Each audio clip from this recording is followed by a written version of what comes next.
Hello, good evening fellow Black Desert players, welcome to another Black Desert patch notes video. So as you expected, another week has gone by, we got another patch notes to talk about and yeah, let's just get started. For this week we didn't really get anything super relevant, so for most people the Ancient Relic Crystal Shard drop event is going to be the highlights of this patch notes, while for others it's going to be the changes in the Red Battlefield system. So let's start from the top, from the events tab, and basically see exactly what we got for this week. The first event is obviously the Ancient Relic Crystal drop event, which is going to last for about 2 weeks, and during this time you can get obviously an increase in the Ancient Relic Crystal shard drops while you are fishing. So if you are one of the players who doesn't usually AFK fish overnight, you might want to switch to this life skill during the next 2 weeks or so. That was pretty obvious, so moving on, the next event for this week is called Black Spirits Adventure 2. And for this one, basically we are getting the same minigame, the Black Spirits Adventure that we had in the past, only now it is changed to have somewhat more options. It's going to, or actually does look a little bit more pleasing, and from my experience, let's just say the rewards are about the same value in my opinion. You have more tries per day, so instead of just having 3 maximum like you had in the past, I believe you can store up to a maximum of 3 and they are going to recharge 1 per hour and faster if you are in a city, on the map basically in a city, but you can use it up to 10 times per day, which is nice, and I'm actually quite interested to see exactly what the rewards are, because obviously I only played it 3 times when I logged into the game for the first time. It definitely seems like an improvement over the previous Black Spirit minigame, so as an event it's welcomed, I like it. So moving on, the last event for this week is called the let's say it's the appreciation gift for new adventurers. It's not exactly an event, even though it is listed as one, but basically if you are a new player that just started playing and you did not get your 2-year Black Desert anniversary gift yet, you're going to see that one in the mail. So basically for most of us this is not going to be an event, while if you are actually a new player that didn't get this reward yet, you will have it in the mail. So moving on, let's talk about the content changes, with the most relevant one being actually the change in the Red Battlefield dungeon area, PvP side, whatever it is. Let's just say that the main focus is on the silver rewards. So basically now if you either win or lose a Red Battlefield game, you're still going to get silver rewards to basically make your time somewhat more worth it. In my opinion, this is a very nice addition, and I actually am very happy to see this, especially since the difference is not exactly that huge between winning and losing a Red Battlefield game. So let's just say that if you have 450 gear score, which, let's be honest, most people are going to have at least that much if they want to enjoy the Red Battlefield game, you're going to either win 2 millions or 2.5 millions depending on how the match goes. And if you can make about 2 or 3 games per hour, that's still a very nice income that you can get on top of the Red Battlefield seals. So again, in my opinion, this makes the dungeon well worth the time, and at least you're going to make some profit while you enjoy some PvP. Now, the other change to Red Battlefield is, in my opinion, very useful, and I mean not very useful, my bad. It's the addition of a different server with AP and TP restrictions for levels 1 to 49. Now this isn't actually exactly a new server, but basically you can now do Red Battlefield between levels 1 and 49 with a restriction to AP DP and level, and you will get combat experience and skill experience as a reward. Now on paper this seems interesting, but in my opinion it's going to be pretty much useless, because let's be honest, who is actually going to do Red Battlefield below level 50? Most people don't even bother to enter Red Battlefield even if they hit level 56 and they get the Awakening. And once you are below level 50, you don't even have the skill points to at least max out some let's just say, enough skills to make a useful combo. In my opinion, basically people below level 50 have what, 2 or 3 skills that they just spam to level up as fast as possible, and they would never actually bother to try Red Battlefield for PvP. I might be wrong, let me know in the comments if you know. Is the combat experience actually worth entering Red Battlefield below level 50? Because I would say no, and again, even though the APDP is restricted, I still don't believe that below level 50 you have enough skill points or even enough experience to enjoy a proper PvP game. Now, let me not talk too much on this topic and move on, so let's get into the system changes. Actually, before I get into system changes, there is also a line that says Final Battle is now temporarily unavailable to prepare for a renewal. Now, I might be just spacing out or unaware, but I don't know what Final Battle is, but if you do, basically Final Battle at the moment is unavailable. So moving on into system changes, the first one is the Arch PvP server's AP efficiency has been buffed to match the AP efficiency on normal servers.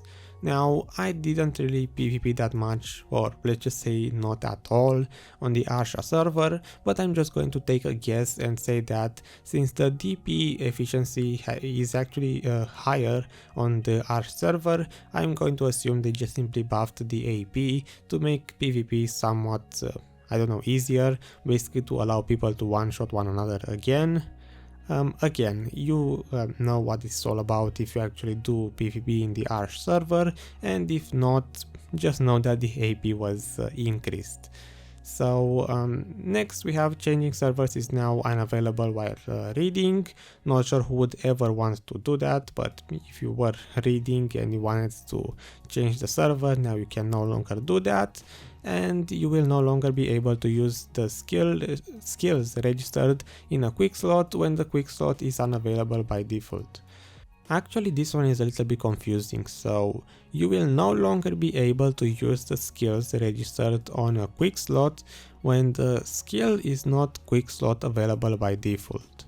So this one is either you cannot use the skill if it cannot be placed on the skill bar, which how does that even make sense? You were not able to use it in the past, or maybe that means that you cannot just do what I do on Wizard and place skills on the F buttons and then go back to the normal bar and hide the buttons and still have them work.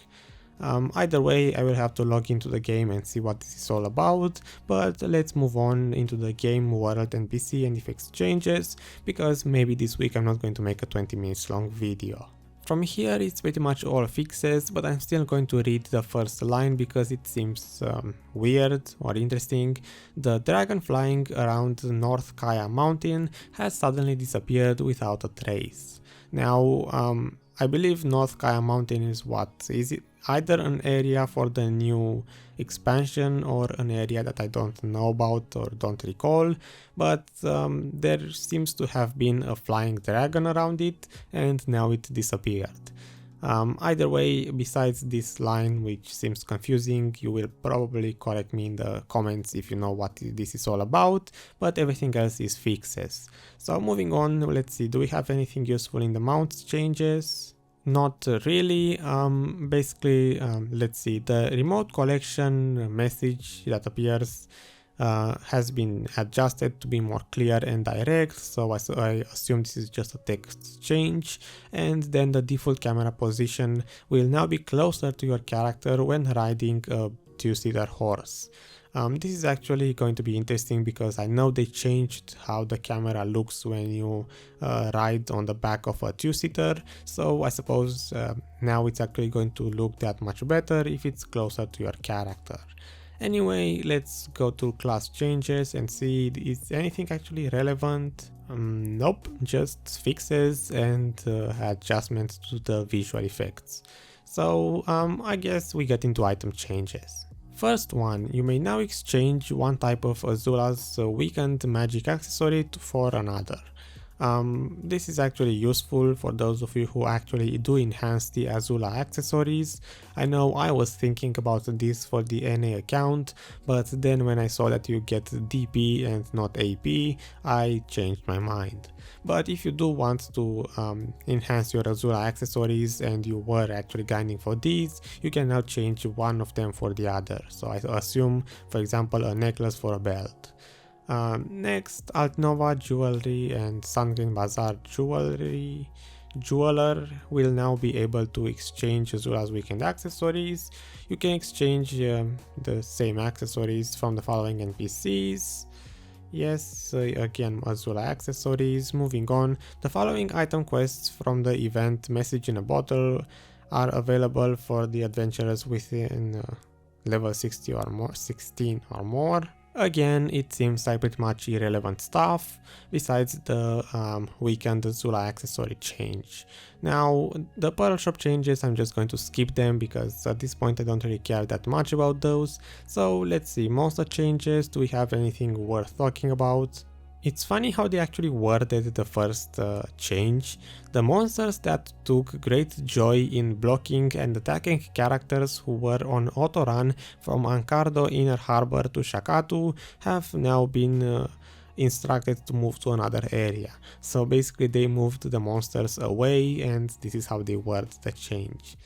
They were not pleased and are currently petitioning for the developers to let them return to their former shenanigans. Interesting how they worded it. Basically they moved some of the monsters away from the roads, I suppose, which is nice because it makes autopathing that much more safe, I guess. The period of time to obtain items has been extended to a maximum of 10 minutes after defeating world bosses. So this is also nice. I'm not sure how many of you actually had problems with this in the past or not. But basically if you die on a world boss and the boss happens to die in the same time, you still have 10 minutes to pick up your items. What I would like to see is this 10 minutes to apply if you also disconnect or your game crashes, because I know that this is what I used to run into. For some reason I would disconnect and I would relog into the game and I would have no loot at all.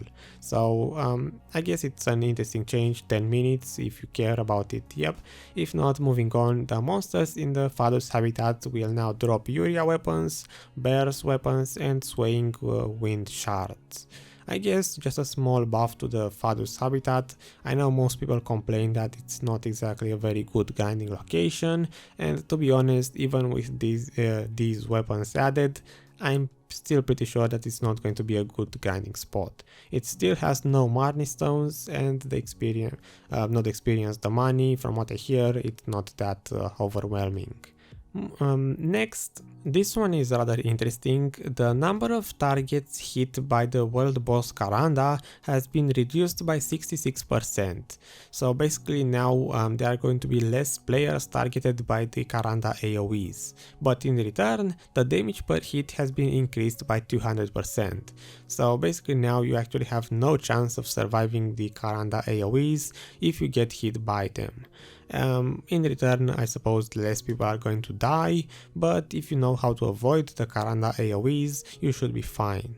What is actually interesting is how they actually buffed this AoE, or I suppose all of them, even though they were already pretty strong. But yeah, if you want to do Karanda, if you want your Dandelion box, make sure you don't have any crystals to lose, because now the damage is doubled.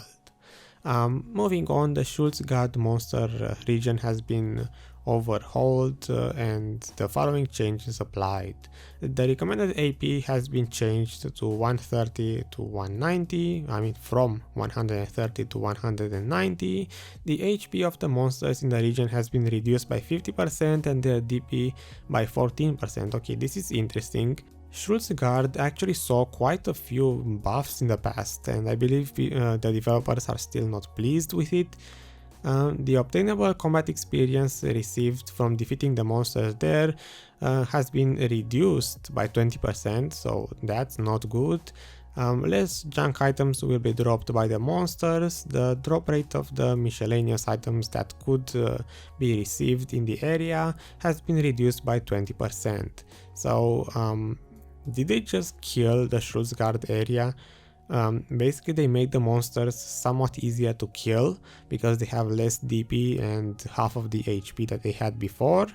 The AP requirement doesn't seem to be that high, so it's basically normal Sausans standards, but in return this place has less experience, less junk items, and the drop rate is lower. So overall, I'm not sure how this is going to turn out. I will definitely have to test the area, but let's just say that I understand why they nerfed the experience and drop rates, because on my wizard, 61 wizard, I was able to get quite decent experience and money income values with their previous HP value, the previous HP. Now if the monsters die faster, I assume they just don't want the experience to be way too high, so maybe that's why they nerfed it. Anyway, yeah, if you want to try out Shultz Guard, go ahead and do it. It might be worth grinding or not. In my opinion, any area without a Marnie Stone is not going to be any good for experience, especially after you hit 57, but maybe it's going to be good money income, who knows. So next we have the normal attack range of useless. The statistics of monsters in History and Ruins has been slightly increased. So this is interesting because I never did History and Ruins before, and I'm not sure why they increased the HP, AP and DP. Maybe it was too easy to do that with the new gene skills, maybe not. Anyway, the chase speed of the monsters found in History and Ruins has been increased. Overall, they seem to have made History and Ruins harder.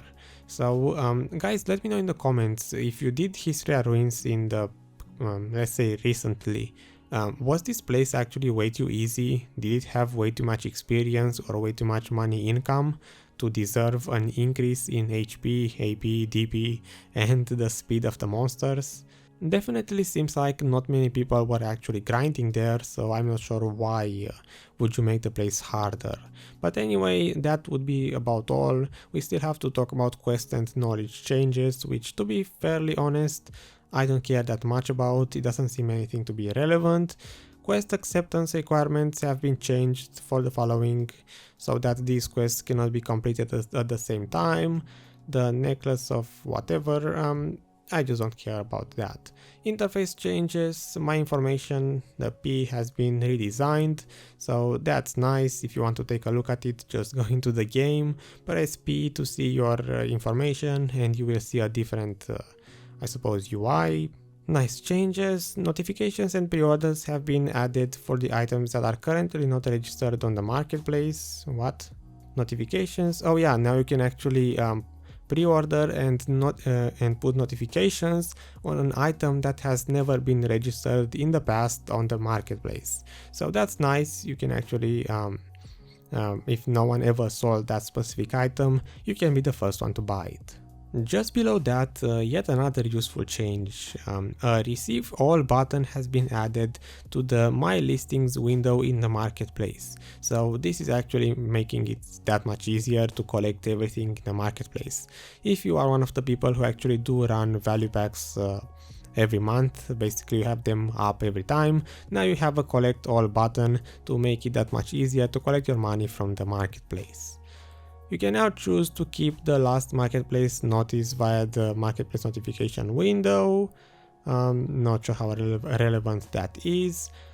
A pre-order indicator will be applied and shown when an item you have set for notification is sold via pre-order on the marketplace.